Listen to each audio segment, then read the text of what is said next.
তো কি আছে বলো?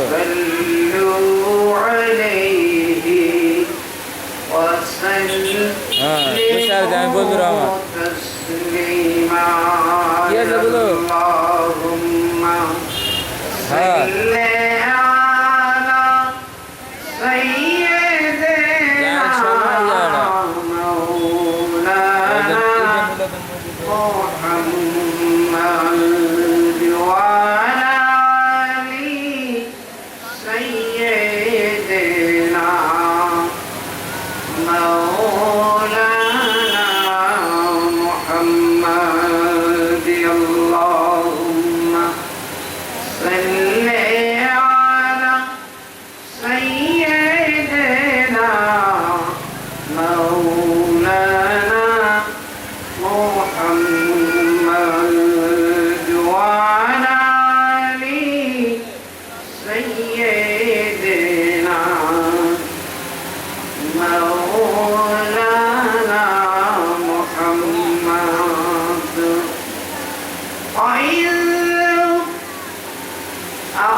সম্মানিত আজকের এই মাহফিলের প্রধান আকর্ষণ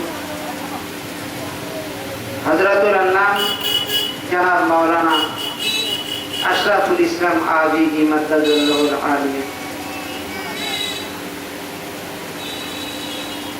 আরো সম্মানিত উলামায়ে কেরাম, আমার সামনে উপবিষ্ট মুসলিম ভাইয়েরা, স্নেহী পুজো কাচারা পর্দার আড়ালের মা ও বোনেরা, আসসালামু আলাইকুম ওয়া রাহমাতুল্লাহি ওয়া বারাকাতুহু। রব্বুল আলামিনের দরবারে শুকরিয়া আদায় করি যে মহান রব্বুল আলামিন আজকে 16 রবিউল আউয়াল এই দুরইনে প্রতি বছরের ন্যায় এবছর ঈদে মিলাদুন নবী সাল্লাল্লাহু আলাইহি সাল্লাম উপলক্ষে এক তাফসীরুল কোরআন মাহফিলের আয়োজন করা হয়েছে। এই মাহফিলে আমি সকলকে আসার এবং বসার জন্য আমি অনুরোধ করছি এবং আজকের যিনারা বক্তারা আছেন ওনাদেরকেও আমি বিশেষভাবে অনুরোধ করছি যে আপনারা আসবেন। আমার তো ওয়াজ করার কথা না, হাদিয়া শরীফ হয়েছে, মিলাদ শরীফ হয়েছে, এখন একটি ওয়াজ হবে। ওয়াজ মানে কি? ওয়াজ মানে তো উপদেশ। উপদেশটা দেওয়ার জন্য যে সমস্ত উলামায়ে কেরাম এসেছেন, আমি আবারও আকুল আবেদন করছি, আপনারা আসলে আমি আপনাদেরকে মাইক ছেড়ে দেবো। যেহেতু আমার তো ওয়াজ করার কথা নয়, আমার তো এসে শুধু বসে থাকা, এই সভাটাকে সুন্দর করে পরিচালনা করা, এটি হচ্ছে আমার কাজ। কিন্তু আপনারা যদি না আসেন, না বসেন, আমার বক্তারা এসে কি ওয়াজ করবেন? আপনারা আসবেন, এসে বসবেন। মাহফিল যে কত দামি এটা আমি বলতে চাচ্ছি না। আমার অনেক ওলামা কেরাম আছেন, ওনারা সুন্দর করে বলবেন আজকের মাহফিলের তাৎপর্য কি। এই মাহফিলে যে কত গুরুত্ব, এই দুরইলবাসী কত অর্থ দিয়ে, টাকা দিয়ে, শ্রম দিয়ে, পরিশ্রম দিয়ে ওনারা কি করছেন, এটা উদযাপন করার জন্য অত্যন্ত তারা অক্লান্ত পরিশ্রম করে যাচ্ছেন। এই মাহফিলে এসে আপনারা বসবেন, এটি হবে এদের আসা বসার আয়োজন করার অনেকটা সার্থকতা। আয়োজন করলেন আপনি, আয়োজন করলেন, কিন্তু আপনি এসে যদি না বসে এই মাহফিলে, তাহলে তো এই মাহফিল সুন্দর হয়। মিলাদ শরীফ এরা আমার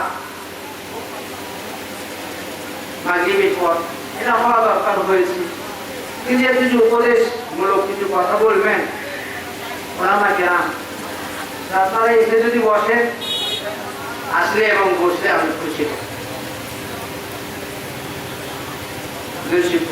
আল্লাহুম্মা সাল্লি আলা সাইয়্যিদিনা মাওলানা মুহাম্মদ ওয়া আলা আলি সাইয়্যিদিনা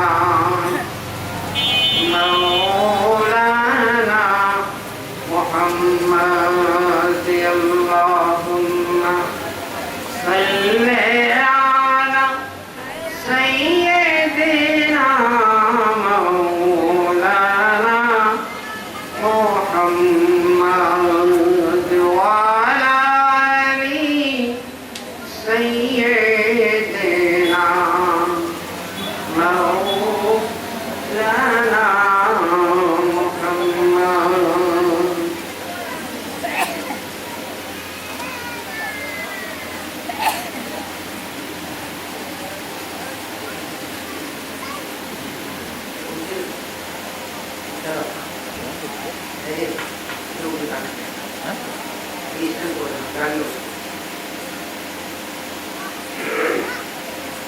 বন্ধ করতে হবে,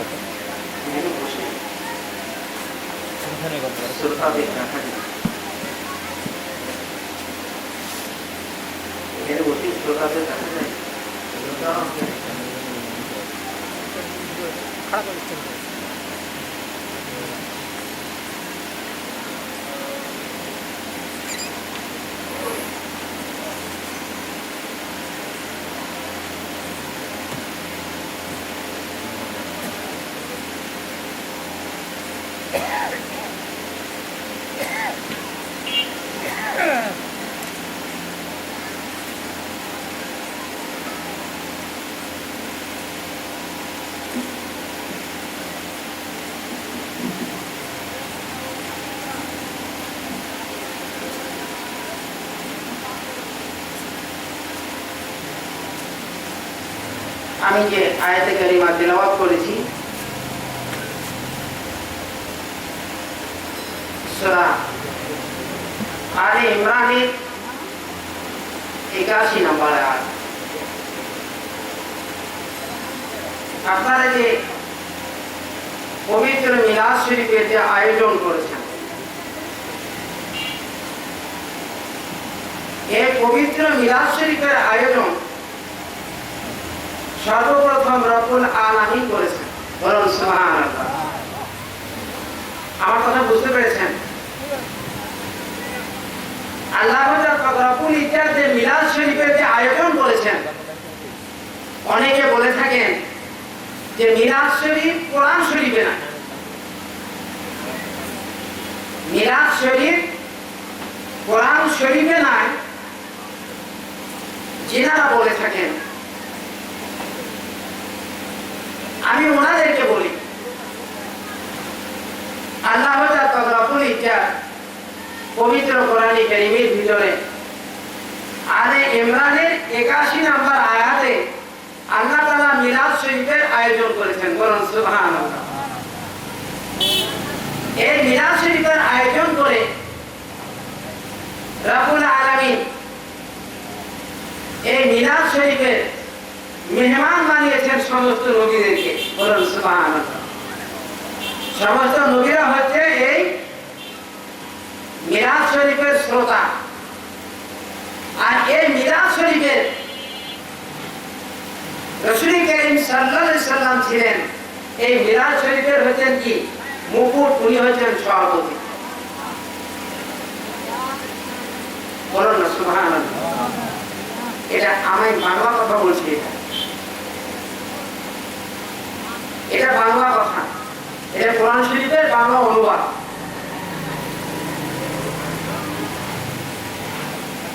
মিলাদ শরীফের ভিতরে রব্বুল আলামিন সূরা আলে ইমরানের ভিতরে বললেন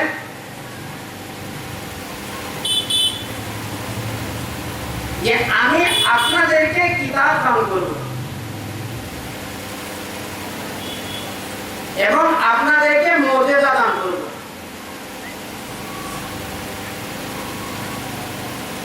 আপনাদেরকে আমি কিতাব দান করব এবং আপনাদেরকে আমি মুজিজা দান করব।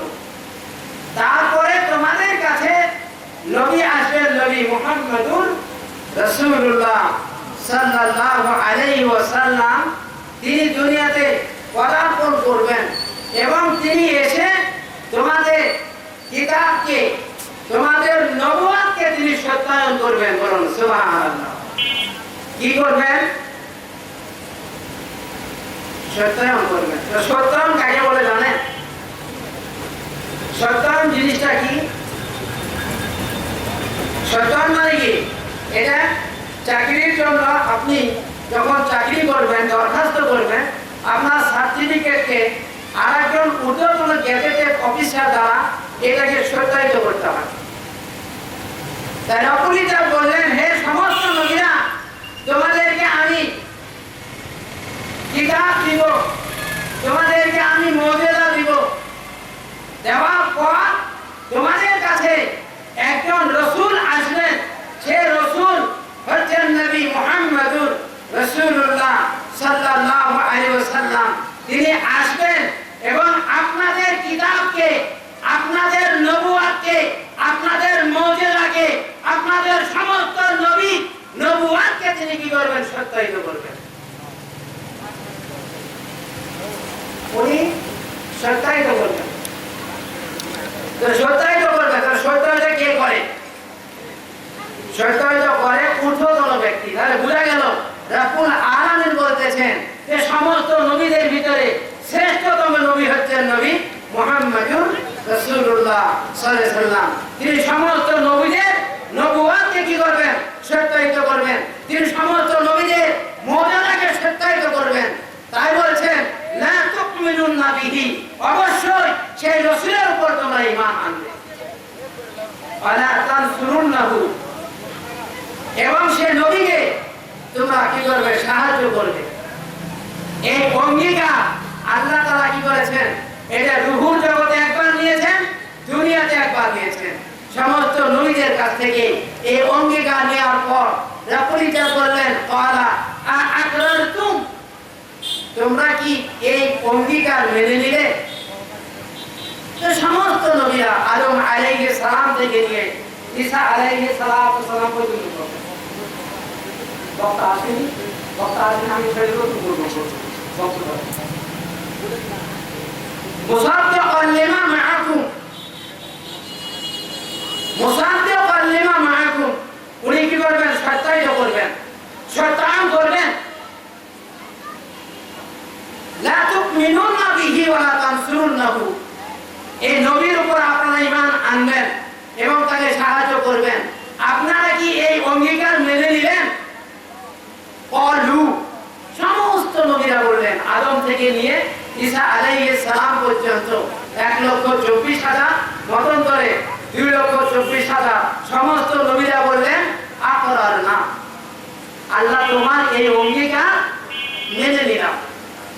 আচ্ছা, মেনে নিলাম যদি বলে, নবীরা যদি মেনে নিলাম বলে, তাহলে কি কোনো সাক্ষীর প্রয়োজন আছে? বলে কোনো সাক্ষীর প্রয়োজন আছে? নবীরা মেনে নিয়েছেন, এই নবীরা যদি মেনে নেন তাহলে তার কোনো সাক্ষীর প্রয়োজন হয় না। একটা উদাহরণ স্বরূপ যদি বলি, যে আমাদের দেশের রাষ্ট্রপতি যিনি আছেন, উনি এসে যদি বলেন যে ধুলুইল গ্রামে এই মসজিদে আমি 1 টন গম দেব, উনি যদি দেওয়ার যদি একরার করেন, প্রতিশ্রুতি দেন, তাহলে এখানে আপনারা কি বলবেন যে রাষ্ট্রপতি সাহেব আপনি এসেছেন, এসে বলবেন যে 1 টন গম দেবো ধুলুইল গ্রামে, যে এরা সাক্ষী দেন, এই সাক্ষী দেওয়া কি সাজবে? সাক্ষীর প্রয়োজন আছে? সাক্ষীর তো প্রয়োজন নাই, কারণ উনি দেশের রাষ্ট্রপতি, উনি বলেছেন যে এই ধুলুইল গ্রামে 1 টন গম দেব, তাহলে ওনার তো সাক্ষীর প্রয়োজন নাই। কিন্তু রব্বুল ইজ্জত বলতেছেন যে না, হবে না, তোমরা যে একরার করেছো, তোমরা স্বীকার করেছো নবীর উপরে ঈমান আনবে, নবীকে সাহায্য করবে, তো তোমরা কি করো? ফাশহাদু, তোমরা সাক্ষী হও, তোমরা সাক্ষী হও। তা আদম আলাইহিস সালাম থেকে নিয়ে ঈসা আলাইহিস সালাম পর্যন্ত সমস্ত নবীরা কি করলেন? একজন অপরজনের কি করলেন? সাক্ষী হলেন। আদম সফিউল্লাহ, নূহ নবিউল্লাহ সাক্ষী হলেন, ইব্রাহিম খলিলুল্লাহ, ইসমাঈল জবিউল্লাহ সাক্ষী হলেন, হযরতে মুসা কালিমুল্লাহ, ঈসা রূহুল্লাহ সাক্ষী হলেন। এইভাবে সমস্ত নবীরা সকলেই সাক্ষী হলেন। রব্বুল ইজ্জত বলছেন যে না, এটা হবে না। এই সাক্ষী তো তোমরা থাকলে, তোমাদের সঙ্গে আমি রব্বুল ইজ্জত আরেকজন সাক্ষী থাকলাম, ওয়া আনা মাআকুম মিনাশ শাহিদিন, আমি আল্লাহ তাআলা তোমাদের সঙ্গে আরেকজন সাক্ষী থাকলাম, কারণ আমার রাসূল দুনিয়াতে আসবে, তাকে অবশ্যই তোমরা সাহায্য করবে এবং তাকে কি করবে? তোমরা তার উপর ঈমান আনবে। সেই রাসূলের করিম সাল্লাল্লাহু আলাইহি সাল্লামের উপর রব্বুল ইজ্জত কি করেছেন? আলমে আরওয়ার ভিতরে এই অঙ্গীকার দিয়েছেন, তারপরে দুনিয়াতে আসার পর আরেকবার অঙ্গীকার দিয়েছেন। এজন্য প্রত্যেক নবীরা বলেছেন লা ইলাহা ইল্লাল্লাহু মুহাম্মাদুর রাসূলুল্লাহ।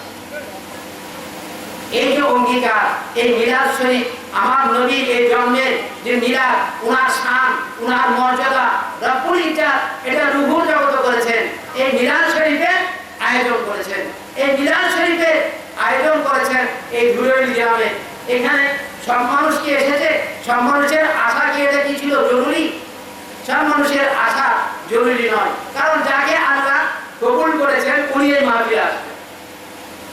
আল্লাহ যাকে কবুল করেছেন তিনি আসবেন। কিন্তু রব্বুল ইজ্জত যে মিলাদের আয়োজন করেছিলেন, ওই মিলাদ শরীফের ভিতরে সমস্ত নবীদের আশা আবশ্যক ছিল, সমস্ত নবীদের আশা আবশ্যক ছিল। সমস্ত নবীরা এসেছেন, আসার পর রব্বুল ইজ্জত বলছেন ওয়াইদ আখাযাল্লাহু মিসাকান নবিয়িন, স্মরণ করো সেই সময়ের ঘটনা যখন আমি সমস্ত নবীদের কাছ থেকে অঙ্গীকার নিলাম। তো সমস্ত নবীরা এসে অঙ্গীকার দিয়েছেন আমার নবীর উপরে। সেই নবী মিলাদের আয়োজন রব্বুল ইজ্জত সর্বপ্রথম উনি কি করেছেন? রূহুল জগত করেছেন। সেই মিলাদ শুরু হয়েছে কিয়ামত পর্যন্ত, একটা আল্লাহর বান্দা থাকা পর্যন্ত এই মিলাদ শরীফ চলতে থাকবে। বলুন সুবহানাল্লাহ। আজকের এই মাহফিলে আমি ওয়াজ করার জন্য আমার শ্রদ্ধেয় এই মসজিদে সাবেক ইমাম আবু সাঈদকে হাদিস ও কোরআন থেকে মূল্যবান আলোচনা করার জন্য অনুরোধ করছি। আর আপনারা যেখানে বসে আছেন, আশেপাশে বসে আছেন, হাটে বসে আছেন, দোকানে বসে আছেন, বাড়িতে বসে আছেন, আমি আশা করি যে আপনারা সেখানে বসে না থেকে সুন্দর একটা বসার জায়গা আছে, জোনারি মাহফিলের একটা বসার স্থান আছে, সেই স্থানে এসে বসে পড়ে রব্বুল আলামিনের অমীয় বাণী হাদিস ও কোরআন থেকে আলোচনা শুনবেন, এ আশা ব্যক্ত করে